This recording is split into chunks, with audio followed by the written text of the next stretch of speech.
Ay, Kenny, sinabi mo Ken, ikan dili ako pangang ka? Okay na, ingat ka na ya. Papali pa mo, miminong kanda no. Nay. For today's video mga guys, kukunin namin yung marriage license namin ni Trish. Kaso ako lang mag-isa ngayon mga guys kasi may work si Trish. Tara, samahan niyo ako. At dali-dali na nga ako bumiyahe mga guys sa munisipyo ng San Fernando para kunin yung marriage certificate namin ni Trish. Kasi kailangan yun sa church. Kaya advice ko lang sa mga nagbabalak ng ikasal dyan, ayusin nyo na yung mga papel nyo, lalo na yung birth certificate nyo, senomar, cedula, at lalong-lalo na yung budget. Sa panahon ngayon guys, sobrang mahal na.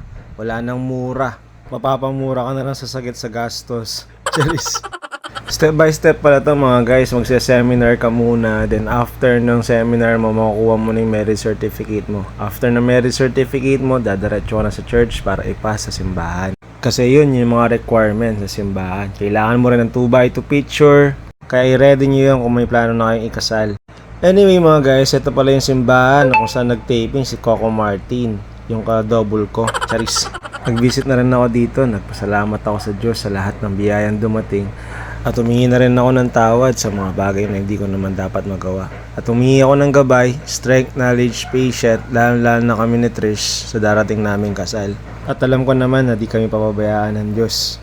Dahil kung anong meron kami ni Trish ngayon ay galing yun sa Diyos.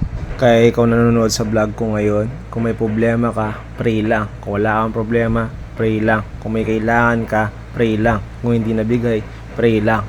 Always pray. Bibigay naman ni Lord in the right time. Kapag deserve mo na. Going back mga guys, before ako umuwi, dadaanan ko muna si Marites kasi may inutos siya sa akin.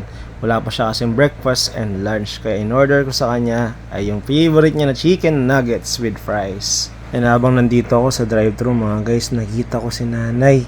Sobrang init pero nakaupo siya naghihintay ng biyaya. At nag-isip ako mga guys kung anong pwede kong ibigay kay nanay na kahit pa paano ay maibsan yung gutom niya. Guys, sobrang init dito sa daan pero si nanay nakaupo lang siya dyan. At ang naisip ko ay bilan siya ng lunch. Yes, one piece chicken. Ganito mga guys, naalala ko yung lolo ko.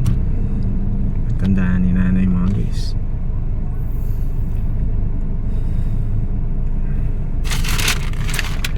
Para sa ito nay. Para bida ang saya. Nay! Kenny! Sinabi mo Ken, ikan dili ako pangang ka? Okay na. Kita ka pa mga na. Oo. Salamat po. Ingat ka na ya. Salamat po. Papali pa mo, miminong kanda no. Opo. Nay! Opo. Salamat po. At kahit sa isang maliit na bagay ay natulungan natin si nanay. At sana dumating na yung araw na matupad na yung mga pinapangarap ko. Isa kayo sa mga tutulungan namin ni Trish. Aasahan nyo kami.